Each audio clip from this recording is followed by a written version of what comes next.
The wind howled over the desolate plains of Rusted Creek as Zeke Thundercrash adjusted the collar of his weathered coat. The saloon doors behind him still swung from his exit, creaking like old bones. He didn't say a word as he stared across the dirt road where the others waited. It wasn't a showdown, not exactly. More like a reckoning long overdue. The kind that doesn't end clean. Trixie Boomcrash sat on the edge of a broken wagon, chewing the end of a matchstick. Her boots were caked in dry mud and blood, though nobody dared ask whose.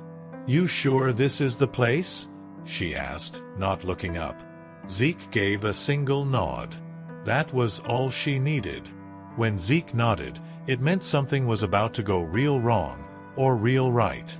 Orville Gutwhistle emerged from the shadows behind the old smithy, dragging a battered rifle across the gravel. "Buckley Skullvine's inside," he muttered. "He's been expecting us." Everyone fell quiet. Buckley wasn't just dangerous, he was unpredictable. The kind of man who'd cry over a bird and slit a throat 5 minutes later. Zeke clenched his jaw. This wasn't about revenge. It was about closure. The kind none of them ever really got. Maisie Doomwhistle leaned against her rusted pickup, clutching a flask with chipped red nails. She hadn't spoken since they left the ridge. Loretta Crankshaft, her younger sister and the meaner of the two, loaded shells into her shotgun like she was buttering toast. "He hurt Mama," Loretta said under her breath. "That's all I need to remember." The others nodded, solemn. Pain lived in all of them, but Loretta wore hers like a badge. Hank Boomshard, the last to arrive, kicked up a cloud of dust as he parked his motorcycle beside the gate. "He still got the dog?" he asked. Trixie smirked. "Yeah. Mean bastard too. Just like its owner." They laughed, but it was hollow, like they all knew this night might not have a morning. Zeke looked at each of them in turn, then whispered, "Once we cross that fence, there's no going back." They moved together, silent as smoke, across the dying light of the prairie. The barn loomed ahead, crooked and black like a broken tooth. Inside waited the truth, and maybe their end. But they had each other. 7 ghosts chasing justice down a dusty road. Whatever happened next, one thing was certain. Rust never forgets. And neither did they. Inside the barn, the air was thick with dust and memory. The floor creaked under their boots, each step stirring up echoes of the past. Zeke Thundercrash took the lead, his hand resting on the hilt of his knife, though he hadn't used it in years. He could still hear the screams from that night, the night Buckley burned down the Hollow Creek house. Zeke's brother had been inside. That was 20 years ago, but pain like that never really left. It just buried itself in the spine. Trixie Boomcrash followed close behind, her eyes scanning the lofts and shadows. Her breath caught when she saw the familiar stall door, scarred with claw marks from a fight long forgotten. "He kept the barn," she muttered. "Didn't even change the locks." That kind of arrogance didn't surprise her. Buckley Skullvine was the kind of man who left things just as they were, as trophies, as threats, as reminders. He didn't believe in ghosts, because he was one. Orville Gutwhistle pulled out a weathered photo from his coat pocket and stared at it for just a second. 2 boys and a girl, smiling in front of this same barn, before it all went bad. "You think he remembers what he did to Annie?" he asked, his voice cracking. Maisie Doomwhistle answered without turning around. "He remembers. He just doesn't care." The silence after that felt heavier than any gun in the room. At the back of the barn, Loretta Crankshaft found the cellar hatch, the same one Buckley used to drag people into when he needed them to disappear. "It's still here," she whispered. Her fingers traced the old bloodstains on the wood. She remembered this place too well. She was 9 when she saw Buckley push her uncle down there. They never found the body, only the belt. The memory made her hand tremble on the handle. Hank Boomshard lit a match, holding it up to the splintered walls. "This whole place smells like rot and secrets," he said. You ever think maybe we're not supposed to survive this? Zeke didn't respond. He didn't have to. They all knew the risk. But none of them came for survival. They came for reckoning. Then, a floorboard creaked upstairs, slow, deliberate, the kind of sound that cuts through bone. They froze. Every muscle in every body went still. Zeke's voice dropped to a whisper. He's here. The sound of footsteps above wasn't fast. It was measured, like someone pacing with purpose.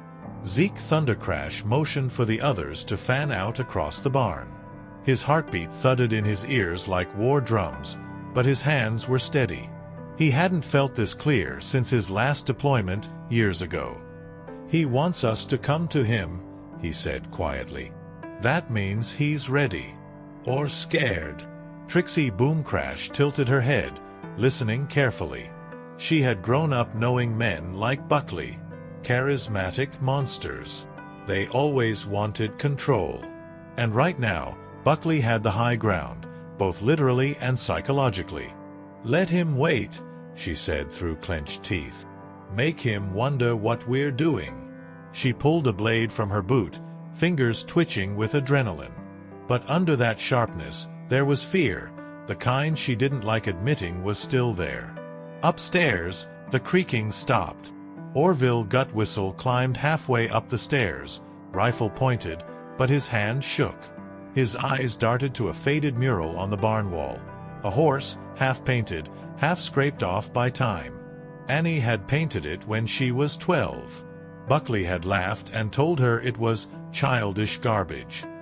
Later that same week, she went missing.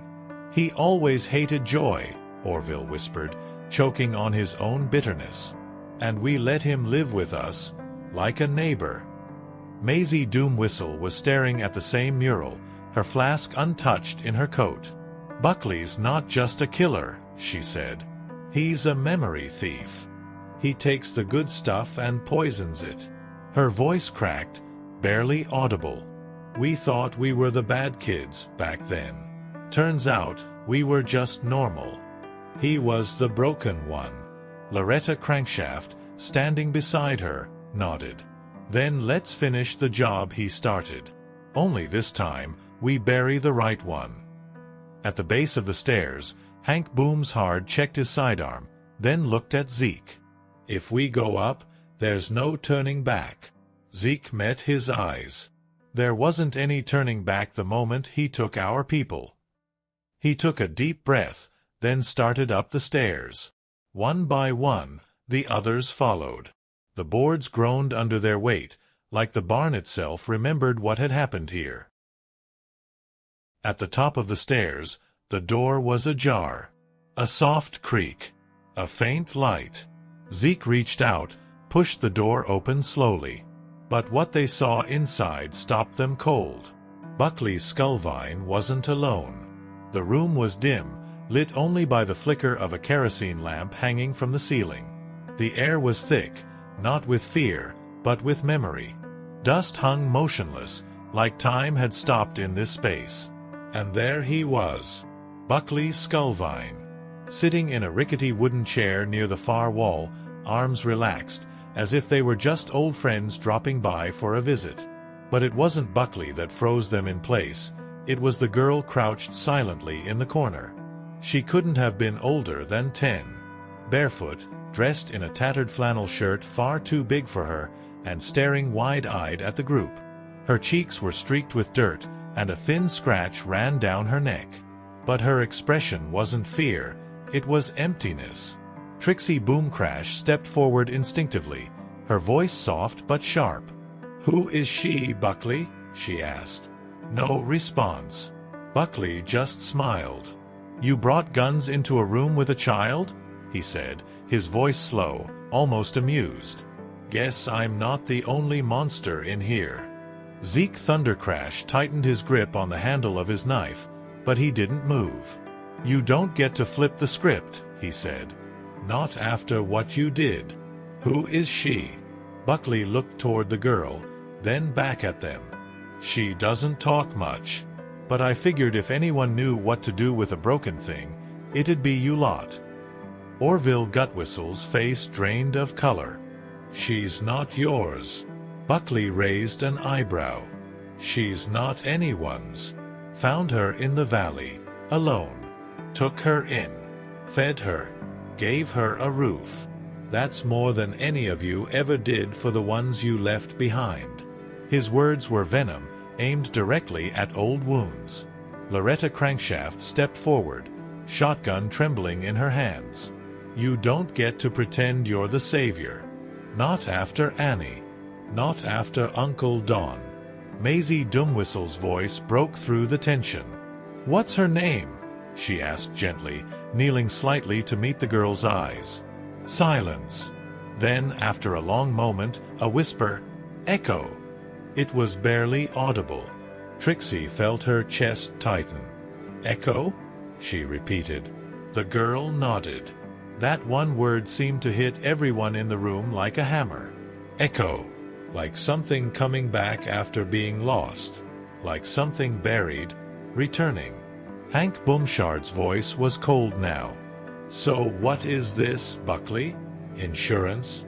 A game? Or just one more broken soul you plan to twist? Buckley leaned back, smile never fading. She's the reason you won't pull that trigger. But he was wrong. One of them already had their finger on it. The room held its breath. Hank Boomshard's finger hovered over the trigger, the metal cold beneath his skin. He didn't blink. He didn't breathe. Buckley Skullvine leaned forward in his chair, eyes glinting with something between confidence and madness. The girl, Echo, watched silently, knees pulled to her chest like she understood what was about to happen. Go on, Buckley whispered. Do it. Prove I'm right about you. But Hank didn't pull the trigger. Not yet. Trixie Boomcrash stepped between them, one hand raised, blocking Hank's aim without looking away from Buckley. She knew Hank's anger better than anyone. He had a way of burning hot, fast, and destructive.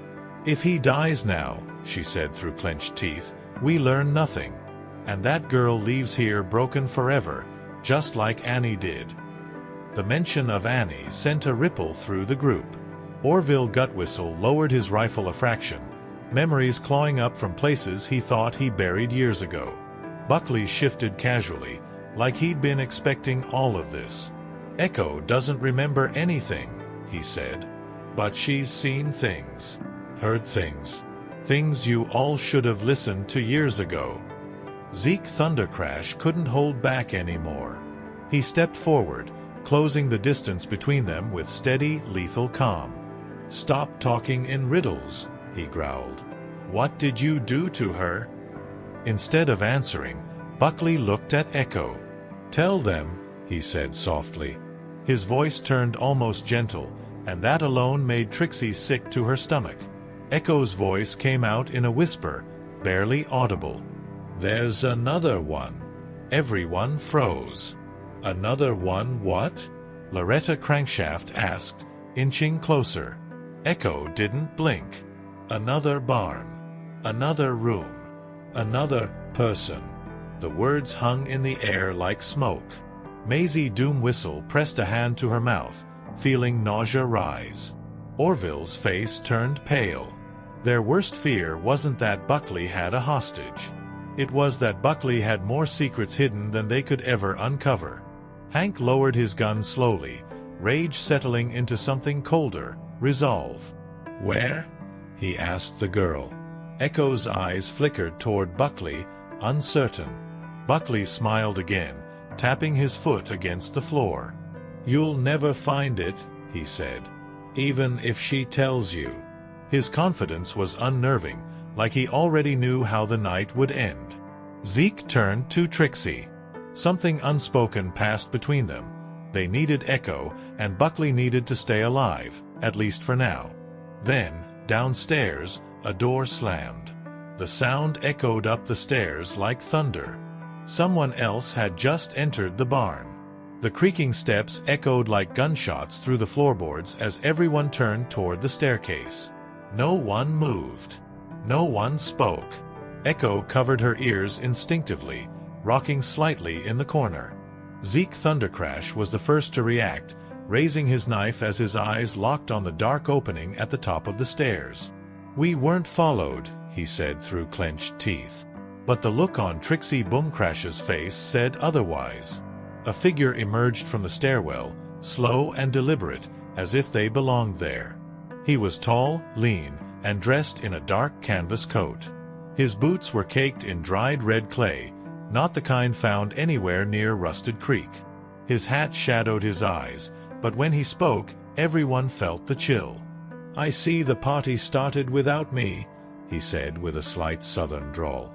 Buckley Skullvine smirked. "Right on time, Luther." Loretta Crankshaft's grip tightened on her shotgun. "Who the hell is Luther?" Buckley didn't answer. Instead, Luther walked further into the room, completely unbothered by the weapons pointed at him. "I'm just a contractor," he said casually. "Been handling Buckley's cleanup jobs for years." He looked at Echo. "But I guess this one slipped through the cracks." Orville Gutwhistle felt his stomach turn. The way Luther said it, it wasn't just about a job. It was about a process. Maisie Doomwhistle stepped protectively in front of the girl. "She's not another job." Luther raised a brow. "To you, maybe not. But to the folks paying me, she's a liability." That word, liability, landed like a stone in a pond. Echo's eyes darted from face to face. She didn't fully understand what was happening, but she knew enough to sense danger. Trixie whispered to Zeke, "This changes everything." Zeke nodded. "He's not here for Buckley. He's here for the girl." Buckley leaned back in his chair, amused. "Told you. You can kill me, but it won't stop the mess." Hank Boomshard stepped between Luther and Echo, eyes blazing. "You take one step toward her, and I'll bury you in the same ground you came from." Luther's hand hovered over his coat, slow, calculated. Not a threat, a promise. Zeke barked, "Don't. Not here. Not now." But something had already shifted in the room. The fragile control they had? It was gone. Then Echo stood up. She didn't cry, didn't flinch. She just pointed at Luther with a shaking hand and said, "He was there. The night the fire started." Every eye turned to her. Even Buckley blinked. Luther's smile vanished. The silence after Echo's words was suffocating. Even the wind outside seemed to pause. Luther's eyes flicked toward her, no longer playful, now calculating. "You don't know what you saw, sweetheart," he said evenly. "It was dark. You were scared."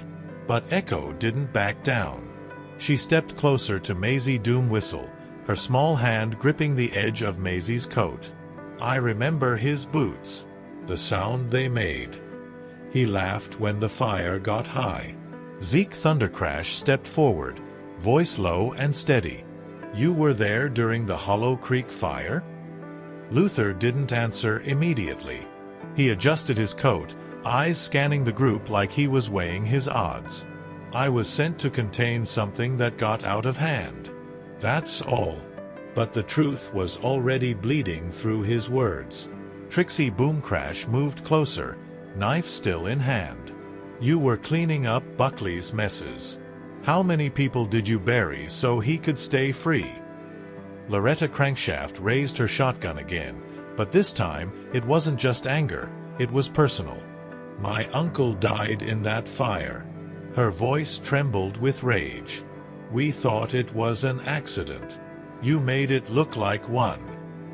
Luther's jaw clenched, but he stayed silent. He didn't deny it. He didn't have to. That was all the proof they needed. Orville Gutwhistle's hands tightened around his rifle. "You're not just a cleaner. You're part of it. All of it." Buckley, still seated, chuckled darkly. "You people act like the world's fair. like bad things happen by accident. You ever think maybe this is how it was always supposed to go? Hank Boomshard turned on him. Shut up. He was shaking now, not from fear, but fury. You burned everything we had. You turned this place into a graveyard. For a moment, Buckley looked smaller, older, almost human. But then he smiled again. The smile of a man with nothing left to lose. Echo's voice cut through the chaos. There was another man, too. He wore a gold ring, big, with a red stone. That detail hit Zeke like a punch. He remembered that ring. His father had one just like it, given to him by someone from the city when he signed over land rights after the fire. This goes deeper than Buckley, Zeke whispered. This isn't just about revenge anymore. It's about what they were hiding. Outside, a car engine roared to life. They rushed to the window. Luther was gone. But he hadn't come alone. And whatever was waiting outside wasn't finished with them yet. Tires spun in the gravel outside, kicking up clouds of dust as Luther's black car peeled away from the barn. Zeke Thundercrash cursed under his breath, slamming the door shut behind him. We should have put him down, he muttered. Trixie Boomcrash paced like a caged animal, heart pounding. If he's running, it's not because he's scared. It's because backup's coming. She wasn't wrong. Men like Luther didn't run, they repositioned.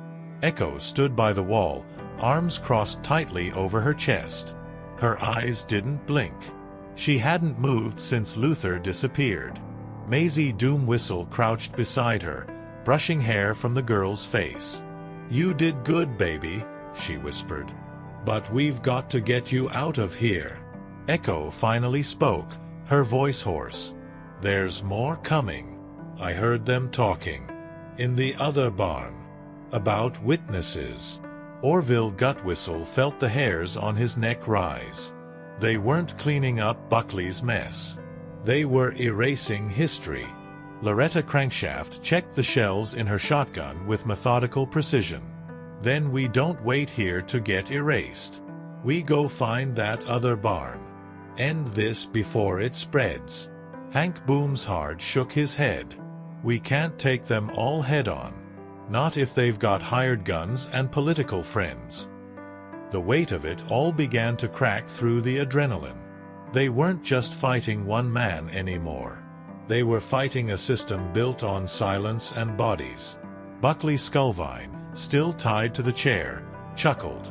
You think you're the heroes now? You think exposing this will fix anything? Zeke turned slowly. No. But it might stop the next girl from being locked in a cellar and forgotten. Buckley smiled again, but it didn't reach his eyes. You're all still chasing ghosts. The real devils? They're the ones whose names you don't know. The ones who never step in the dirt. That truth stung, because deep down they knew he was right. Suddenly, headlights cut through the cracks in the barn walls. A pair of trucks. No markings. No plates. Just engines growling like predators circling prey. Trixie grabbed Echo and backed toward the rear exit. They're here. Orville raised his rifle.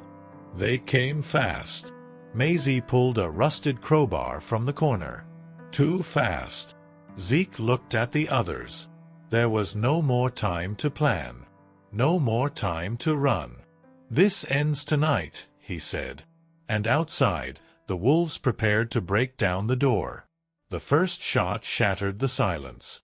A bullet tore through the barn wall, splintering wood inches from Zeke Thundercrash's head. He dove to the floor, barking, "Get down!"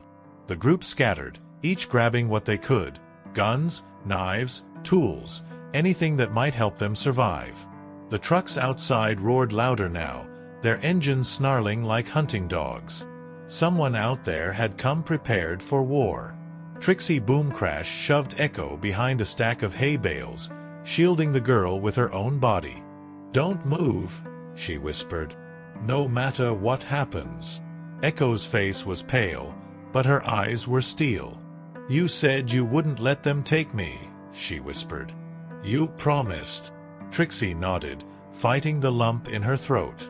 "And I keep my promises, even if I bleed doing it." Loretta Crankshaft took the first return shot, shattering a truck's headlight and forcing the driver to swerve. Hank Boomshard flanked her, pistol drawn, firing through the open barn doors. "We can't hold them off forever," he shouted. Orville Gutwhistle crouched by the window, scanning the tree-line. "They're surrounding us, trying to box us in." His voice cracked with fear, but beneath it there was fire. "They want Echo, and if we fall, they erase her like they erased Annie." Maisie Doomwhistle kicked open the side exit, creating a diversion as bullets flew overhead. "I'll draw them out," she said to Zeke. "You get Echo to the truck." Zeke hesitated. "You'll get yourself killed." She grabbed his collar and pulled him close. "You forget who I am, Thunder Crash? I've been dying a little every day since Hollow Creek burned. Let me do something that counts." Without waiting for an answer, she ran into the dark, yelling, drawing the enemy's fire away from the barn. Inside, Buckley Skullvine sat in the chair, still bound, smirking through it all. "Look at you all, scrambling like rats in a flood. You're not saving her. You're just making her last memory a bloodbath." Zeke turned to him, eyes full of fury. "You're right. This might be the end. But we'll make sure your name is the one burned into the truth." With that, he jammed a cloth in Buckley's mouth and turned away. No more words. Outside, the second truck exploded in flames. A wall of heat blew through the barn, and somewhere in the chaos, Echo screamed, not in fear, but in fury. And for the first time, Zeke didn't see a scared little girl. He saw a survivor ready to fight. The smoke was still rising when the last shot rang out. Silence fell like a blanket. Heavy, suffocating, final. The fire from the exploded truck cast flickering shadows across the barn, painting the survivors in orange and black. Zeke Thundercrash stood in the center, chest heaving, blood on his sleeve, staring at the wreckage. One of the attackers was still breathing, but barely. The rest were scattered across the ground like forgotten warnings. Trixie Boomcrash held Echo close, her own arms trembling from adrenaline and exhaustion. The girl had not cried. Not once. She stared into the fire, eyes locked, as if watching her past burn away. "It's over," Trixie whispered. But Echo shook her head. "No. Not until people know what they did." And in that moment, everyone understood. This wasn't about revenge anymore. It was about justice. About memory. About never letting the story die. Orville Gutwhistle, limping from a graze to his leg, leaned on Hank Boomshard for support. Loretta Crankshaft had a broken rib but refused to sit down. "We have proof now," she said, pointing to the attacker's truck. Inside, they had found documents. Maps, payment records, photographs. Names of people who'd been silenced. Deals made to erase them. Buckley's crimes were just the surface. The rot went deeper, into politics, into land, into power. Maisie Doomwhistle walked back into the barn, soot-streaked and silent, her face grim. "I saw a third vehicle speeding off through the back trail," she said. "Probably Luther. He got away." Zeke nodded. "He'll tell whoever sent him that the truth is loose now." He glanced at Echo. "Let them run. Let them hide. But they'll never undo what we know. And we'll make damn sure the world hears it." They turned to Buckley Skullvine, still tied, still alive, but now broken. The firelight danced in his eyes, and for the first time, there was no smugness, just defeat. Zeke knelt beside him. "You don't get a dramatic ending. You get to rot while the world sees what you really are." Buckley didn't respond. He just closed his eyes. Not in peace, but in surrender. As dawn broke over the plains of Rusted Creek, the barn stood quiet. Scarred, burned, but standing. And so were they. Together, they walked out into the morning light, wounded, changed, but free. Echo at the center. A survivor. And from that day forward, the world would remember the night the Forgotten One stood and fought back. The truth was no longer buried.